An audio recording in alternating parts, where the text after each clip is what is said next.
아시다시피 저희가 하루에 1,000명씩 조사하거든요. 주중에 네. 월화수목금토 천 해가지고 이틀씩 묶어서 2,000씩 3번 발표합니다. 네. 예, 미쳤죠 우리도.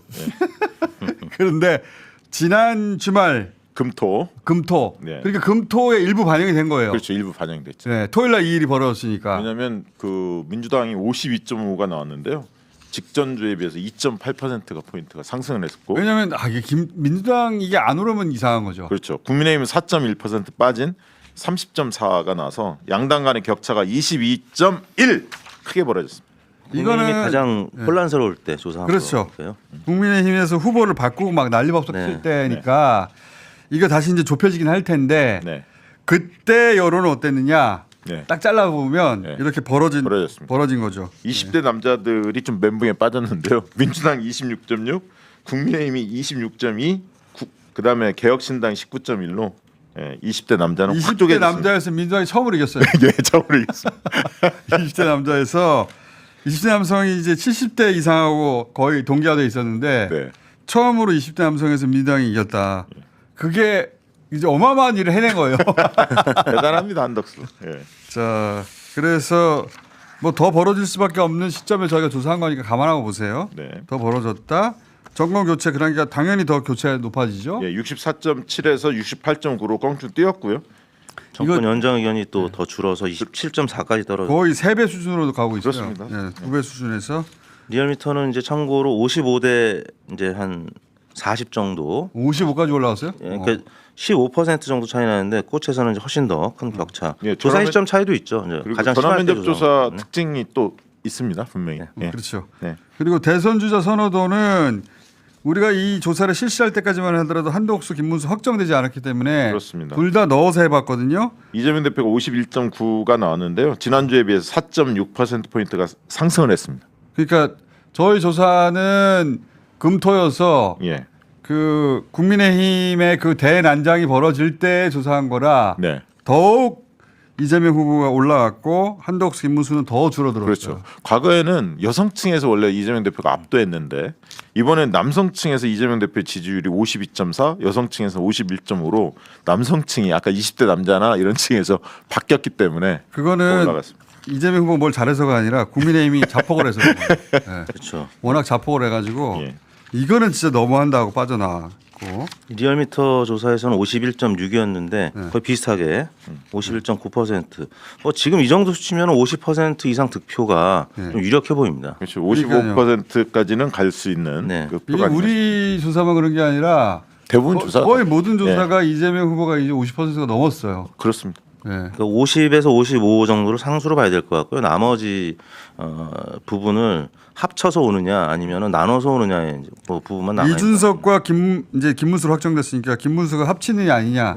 합쳐도 한 지금 뭐 40에서 45 정도가 맥스일 것 같고요. 지금 구도로는 여기서 한 10% 정도 올라갈 거거든요, 당연히. 그렇죠. 선거 운동하고 하다 보면 그래서 김문수, 이준석 합쳐서 45 정도 되지 않을까? 김문수 후보는 30% 내외에서 움직일 가능성이 있고 이준석 10% 내에서 움직일 가능성이 있고. 이제 국민의힘 지지율이 한 30% 정도 나왔는데 뭐 맥스 35까지 나올 가능성이 있고요. 이준석 후보가 지금 5% 안팎 나오는데 이제 맥스 한 10%까지. 그럼 합치면 45거든요. 그러니까 맥스가 45라는 얘기고 나머지는 군소 후보들도 있잖아요. 빼고 나면은 50 초반에서 50 중반까지가 그렇습니다. 이재명 후보가 득표 가능한 선인 것 같은데. 박근혜 후보가 51.6% 그동안에 최다 득표였는데 그건 무조건 넘을 것 같습니다. 그건 무조건 넘을 것 같아요. 왜냐하면 여론조사에서 이미 51. 몇 퍼센트 이렇게 나오고 있기 때문에 한 55%. 저는 55% 정도는 도달할 것 같습니다. 그거를 이제 아마 당에서는 목표치로 삼고 갈 것 같고. 지금 이제 김문수, 이준석 3자 대결을 해봤거든요, 저희가.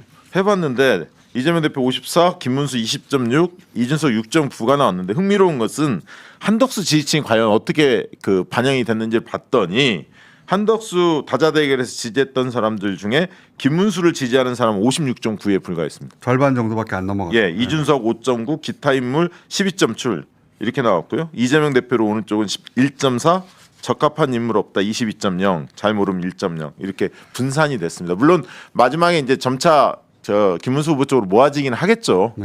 근데 이제 이렇게 해서 국민의힘이 당선 가능성이 떨어진다고 판단하는 순간 그 표가 투표장에 안 가죠.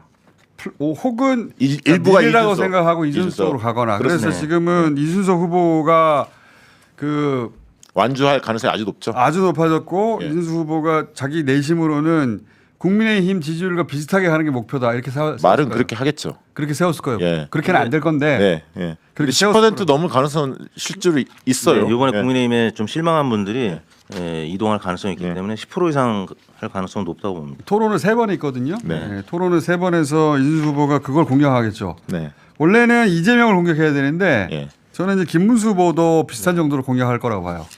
그 표를 가져와요. 15%까지 만약에 가게 되면 전액 보전받고 본인이 그러니까. 차기가 있고 15%는 좀 어려울 것 근데 현실적으로 그걸 목표로 하겠죠. 네, 쉽지는 않아 보여요. 그러려면 김문수 후보를 공격하는 수밖에 없는 거죠.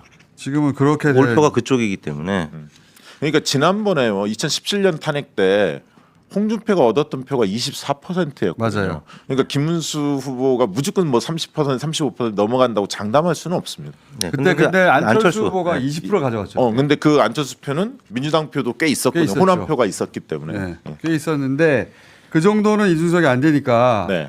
10% 넘는 거를 현실적으로 목표로 삼아야 될 그렇죠. 텐데 네. 현실적인 예, 그거는 목표는 15%로 삼겠죠. 네. 그거는 이제 전액 보전이니까. 그렇죠. 네. 그리고 그게 아예 불가능한 건 아니다 생각하고 뛸 것 같은데. 그게 아마 그래서 그 공격의 초점을 한 70%는 국민의힘을 때리는 쪽으로 하고 민주당 한 30% 때리고 이렇게 이준석 쪽은 잡지 않을까? 네, 올 수 있는 예상이 왜냐하면 이재명에서 이준석으로 갈 표는 적거든요. 그렇죠.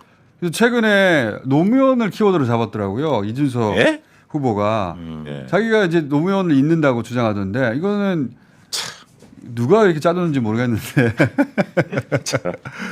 그게 이준석 후보를 지지하는 층에서도 좋아할 구호가 아니고 그리고 애초에 노무현 지지층에서도 좋아할 구호가 아니에요. 네. 왜 이런 구호를 정했는지 참 현명하네요. 김문수 후보는 올라가긴 올라가겠으나 이 상단 벽이 꽤 두터울 거라고 봅니다. 네, 그렇죠. 김문수 후보가 최근에 어쨌든 서사가 생기긴 했어요. 네, 짧은 서사지만. 그러니까 이제 ARS로 조사하면 아마 30% 가까이 나올 겁니다. 실제로 고관여층들 위주의 응답에서는. 근데 이제 전화 면접 조사에서는 30% 도달하려면 조금 시간이 걸릴 거예요. 서사가 생기긴 했는데 근데 이제 대선에서 이길 만큼의 서사는 아니어가지고 네. 그 이전에 평생 쌓아놓은 비호감도 꽤 두껍거든요. 예. 두터워요. 그렇죠. 쉽지 않을 것 같다. 30% 넘는 걸 목표로 삼아야 되지 않을까? 현실적으로. 예. 여러 가지 딜레마적 요소가 지금 있죠. 아직도 정광훈, 있어요. 윤석열 뭐 여러 키워드가 윤석열을 버릴 건가? 네. 예. 정광훈은 어떻게 할 거냐? 부정선거에 대해서는 어떤 입장을 정광훈을 끌어안을 것인가? 예. 아마 정광훈 목사는 나 때문에 된 거야. 전당원 투표 부결 누가 시켜준 거야? 이런 얘기 할 것 같거든요. 그렇죠. 그리고 과거에 워낙 망언들이 많았어요, 막말이. 그리고 둘이 껴안고 울고 이런 거 있잖아요. 네. 거의 울다시피 하는 거. 그런 영상이 너무 많아요. 정광훈 목사하고. 그 국민의힘이 정광훈한테 먹혔다 이런 얘기까지 나올 판국이니. 그러니까 선을 그어야 되는데 선을 긋자니 또 그렇죠. 기존에 있는 집토끼가 또 일부 날라가고 참 애매한 키워드를 상황입니다. 보니까 현수막 보니까 뭐 정정당당 새롭게 대한민국 이렇게 정했더라고요. 정정당당 김문수. 지금 하도 이 이상한 당이 이상한 짓을 해가지고 지금 그 유세차 보면은 네. 민주당은 이재명으로 다 뒤덮여 있거든요. 예, 지금은 이재명. 네. 다 이재명 사진으로 뒤덮여 있는데 국민의힘 유세차는 아무것도 없어요. 랩핑하는데 시간이 걸립니다. 차량 원래. 근데 한덕수로 준비해놨다가 그래가지고 아직 얼굴 못했겠죠. 이름이 안 들어갔어요. 지금 예, 다. 지금 막 작업하고 있을 겁니다. 잠바도 지금 안 들어갔고 예, 예. 차도 안 들어갔고 네. 빈깡통이 돌아다니게 생겼어. 그리고 게다가 국민의힘 의원들이 지역구에서 열심히 뛰어줘야 되는데 안 뛰죠. 안 뛰죠. 예. 예. 김문수 비토하는 예. 현역 의원들 많단 말이에요. 그렇죠. 지금 한동훈이 상당히 웃을 것 같습니다. 아마 당권 투쟁에서. 한동훈은 좋아하겠죠. 지금. 좋아하죠. 지금. 예. 대선 이렇게 지고 나면은 예. 내가 당 대표다 다시. 그러면서 한동훈 아마 계속 그 주장할 거야. 윤석열하고 선을 끊어라. 근데 김문수는 못 끊을 거고요. 대패하면 내가 했냐? 내가 한 게 맞지 않냐 하면서 이제 몰아치겠죠. 내가 말했어 그러면서 예. 요즘 그래서 라방하잖아요. 한동훈 전 대표 라이브 방송하거든요. 그래요. 근데 가끔씩 봐요. 오. 진짜 웃겨요. 그래. 자기가 잘생긴 줄 알아요. 안 보셔도 됩니다. 제가 다 보고 알려드릴게요. 제가 직업 때문에 할 수 없이 보는데 자기가 잘생겼다고 생각하는구나. 진짜로.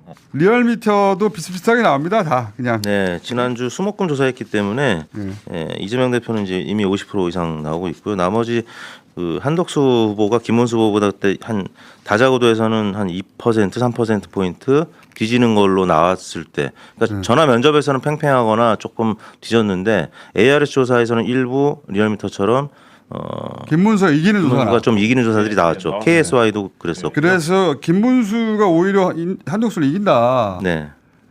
그러니까 단일화를 해서 김문수 꼭 질 게 아니었는데 그거 단일화를 하려고 한 게 아닌 거죠. 그냥 한덕수를 뽑으려고 한 거죠. 장 지도부는. 그러니까 적극적인 지지 김문수가 더 많은 거죠. 예. 자, 그래가지고 그 마지막 단계에 이르러서는 김문수 후보가 한덕수보다 더 경쟁력 있다는 조사가 꽤 많이 나왔어요. 네, 그렇습니다. 근데도 상관없어. 이게 실제로 단일화한 게 아니고 단일화를 원한 게 아니고 한덕수를 원했던 거예요. 그러니까 가처분 판결이 일단 뭐 김문수 후보 측에서 이제 취하를 해서 판결이 없어졌지만 만약에 가처분 판결이 있었다면 그 3시에서 4시에 이제 개최한 것과 또 여론 동향들 그다음에 단일화 노력을 했다는 부분 때문에 인용됐을 가능성이 매우 높았던 정황이었죠. 그렇죠. 경제 문제 잘 풀어낼 차기 지도자 이거 리얼미터 조사했던데 이것도 좀 흥미롭더라고요. 이재명 대표 55.4. 여론조사하고 비슷하게 나오는 겁니다. 네. 이재명 대표. 그러니까 요즘은 어떤 여론조사 기관에서 조사했는지가 별 의미가 없는 게 거의 비슷한 그래프가 나와가지고 우리 괜히 했나 싶어요. 우리 지금 15,000명하고 6,000명하고 막 억대로 쓰고 있는데 우리가 안 해도 될 뻔했다 이번에는. 자, 어차피 우리가 여론조사 주에 3번 하기 때문에 이제 돌아가 주세요. 여기까지 하겠습니다. 감사합니다. 네, 네, 고맙습니다.